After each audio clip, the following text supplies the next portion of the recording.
Bismillah ar-Rahman ar-Rahim. Iyyaka na'budu wa iyyaka nasta'in. Your Excellency,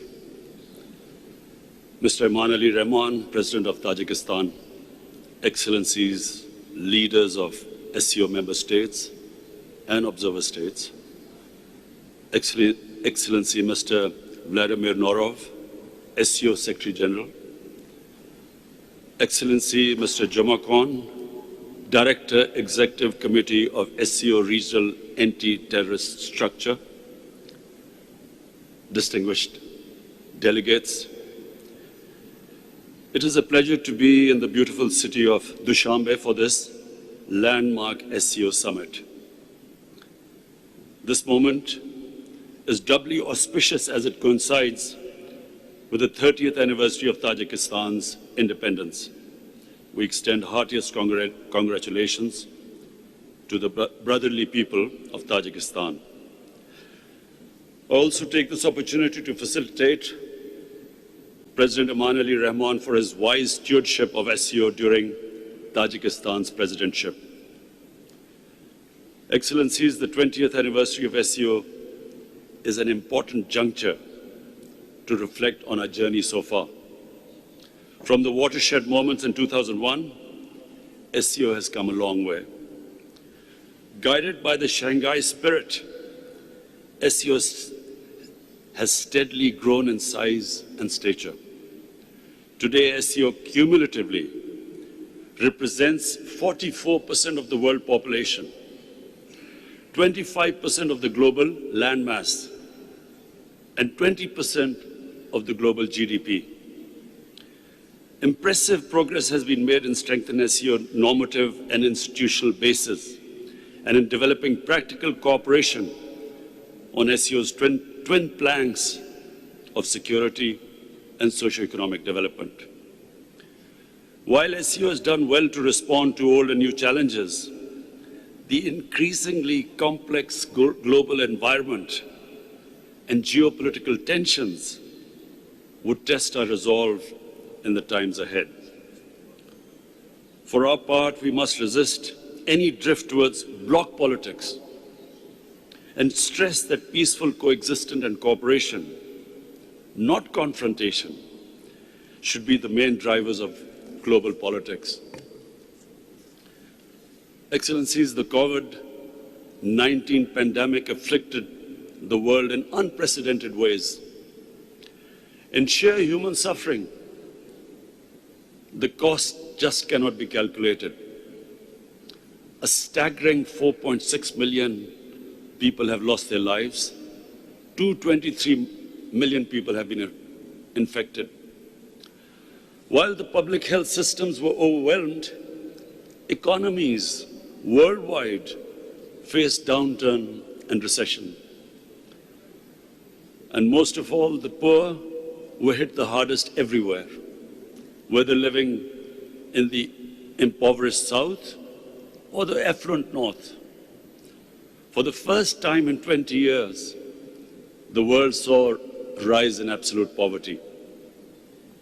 We in Pakistan adopted a collaborated strategy of smart lockdowns with simultaneous focus on saving lives, securing livelihoods, and stimulating the economy.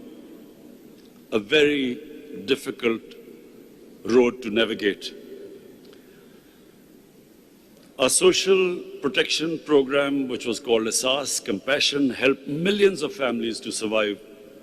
I also launched a global initiative for debt relief to help create fiscal space for developing countries, to mitigate the negative effects of the pandemic and achieve sustainable development. The advent of COVID vaccine in a relative short time is a miracle of science. We believe science should continue to guide the world's efforts as it combats the pandemic. Attempts to politicize the question of virus origin should be avoided, as it is divisive at a time when the world needs to unite. The vaccine should also be available to everyone on equitable basis as a global public good. Excellencies, climate change is another existential threat that our planet faces. Mitigating its effects is rightly commanding the highest priority on global agenda. Pakistan's contribution to global emissions is negligible, yet we are amongst the 10 most vulnerable countries to negative effects of climate change. My government, I'm proud to say we've initiated a flagship program of planting 10 billion trees. Our initiative for Clean and Green Pakistan not only aims to protect nature and restore ecosystems, but also expand ecotourism and create thousands of new jobs for our youth. We're also committed to shifting our energy mix towards a clean and low-carbon trajectory, and are projecting 60% of our energy to be clean by 2030. We continue to work with the international community towards comprehensive implementation of Paris Agreement and mobilization of enhanced international climate finance to achieve our shared objectives. Excellencies, as the world marked the 20th anniversary of 9/11 attacks, we are all reminded that despite international community's earnest efforts, the threats posed by terrorism still persist. Associating one religion with terrorism has enabled far-right, populist and supremacist groups around the world to propagate, multiply and accumulate influence. In some cases, such extremist and bigoted ideologies have ascended to capture the state power in so-called democracies. The fight against terror should not be won if we ignore that these threats and challenges, the biggest of which is state terrorism, perpetrated against people living under foreign occupation in disputed territories. For decades, Pakistan has suffered from terrorism that was planned, supported, financed, and orchestrated by state entities from across the border. Outside the active zone of conflict, no other country has suffered more than Pakistan. We have suffered 80,000 casualties, an economic loss in excess of $150 billion, apart from millions of people being internally displaced. Yet our resolve remains strong. We will continue to be a reliable and a willing partner of the international community in the fight against terrorism and extremism. Excellencies, threats to international and regional peace and security is a vital interest of SCO. We believe faithfully implementing UN Security Council resolutions for peaceful settlement of outstanding disputes is a necessary condition for peace and indispensable for creating an environment of cooperation. Unilateral and illegal measures to change the status of disputed territories and violation of Security Council resolutions run counter to this objective. Such measures must be condemned and opposed firmly for being in violation of the SCO Charter and its well-established principles of interstate relations. Excellency, most significantly, Afghanistan is rightfully the focus of our attention in view of the recent developments. The sudden change of the previous regime, which took everyone by complete surprise, the takeover by Taliban,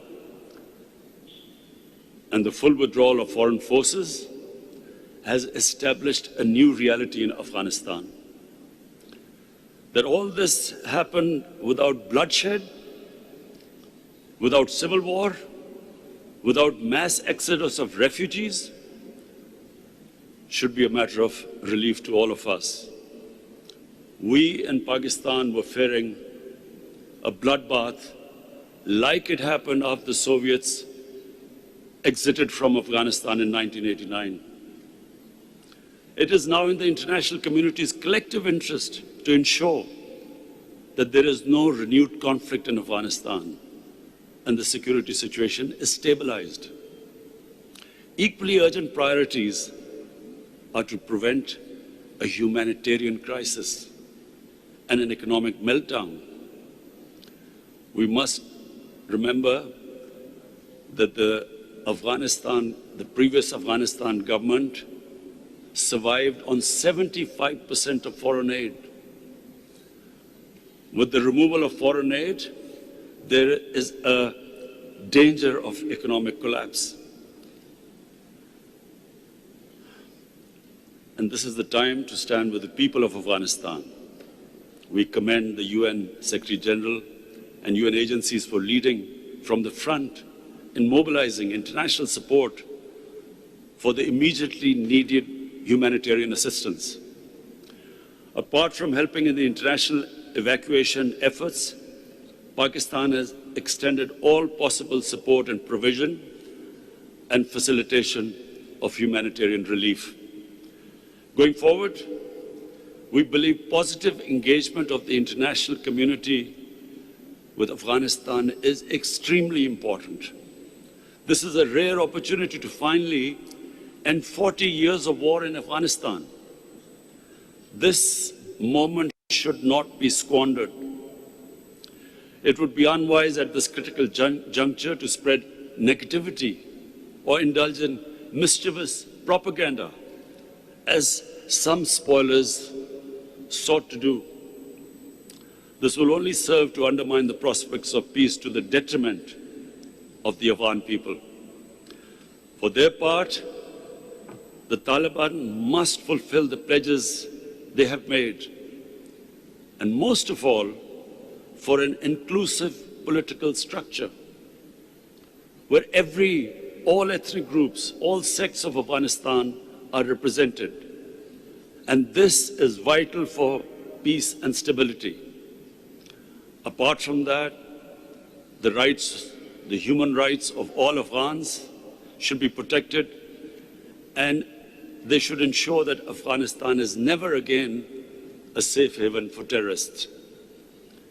As a country that has continuously suffered from the spillover of conflict and stability in Afghanistan and borne the burden of nearly 4 million refugees for almost 40 years, Pakistan has an abiding interest in peaceful and stable Afghanistan. We will continue to support a stable and prosperous Afghanistan, and we must all realize that the history of Afghanistan suggests that the people of Afghanistan fiercely protect their sovereignty. Afghanistan is one country that cannot be controlled from outside. Excellencies, sustainable peace and stability in Afghanistan will also help us realize our vision of an interconnected, prosperous, and economically vibrant region. In Pakistan, we have shifted our focus from geopolitics to geoeconomics. Our new economic security paradigm has 3 central pillars: peace, development partnerships, and connectivity. Pakistan's geostrategic location as a natural bridge connecting Central Asia with South Asia finds its manifestation through the platform of SCO. Pakistan offers the shortest route to the sea for many of our partners in Central Asia. I commend the initiative by the President of Uzbekistan to host the International Conference on Central Asia, South Asia connectivity in Tashkent last July. There is no doubt that the web of rail, road, and sea and air links across the SCO region will usher in a new era of enhanced trade, energy flows, and people-to-people exchanges.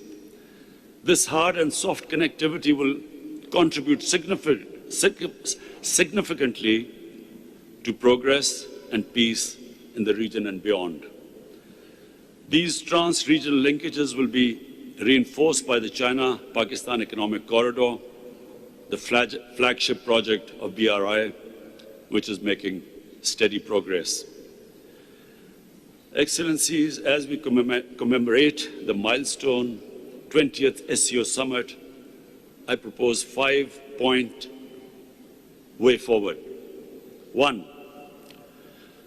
We must reaffirm our complete support for effective multilateralism and the principles of the UN Charter, including equality and sovereignty of states, respect for territorial integrity, non-aggression, non-use or threat of force, and people's right for self-determination.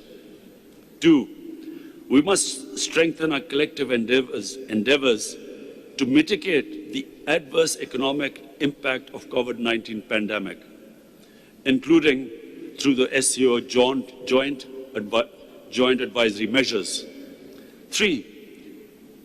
We must chart out a coordinated SCO approach towards stabilizing the situation in Afghanistan, including through enhanced engagement to address our common concerns and safeguard our shared interests, steps to provide humanitarian support and ensure economic stability, and measures to enable Afghanistan to become a reliable partner in peace and prosperity. 4. We must advance the agenda of regional connectivity. In this regard, taking the process forward, Pakistan would like to host a conference on the theme Transport Connectivity for Regional Prosperity. And 5, we must, recognizing the immense potential of our youth, explore all possible avenues for their increased interface and empowerment. Pakistan would like to host a conference on youth empowerment through digital economy. Excellencies, before concluding, I take the opportunity to congratulate my brother Raisi, President Raisi, as Iran embarks upon the process of admission to the SCO. I also congratulate brothers from Saudi Arabia, Egypt, and Qatar on joining as new dialogue partners. I also thank Secretary General Norov on successful completion of his term and welcome Ambassador Meng as the new Secretary General. Finally, I congratulate my brother President Shafkat on Uzbekistan's chair of the SCO for 21-22 and assure him of Pakistan's full support.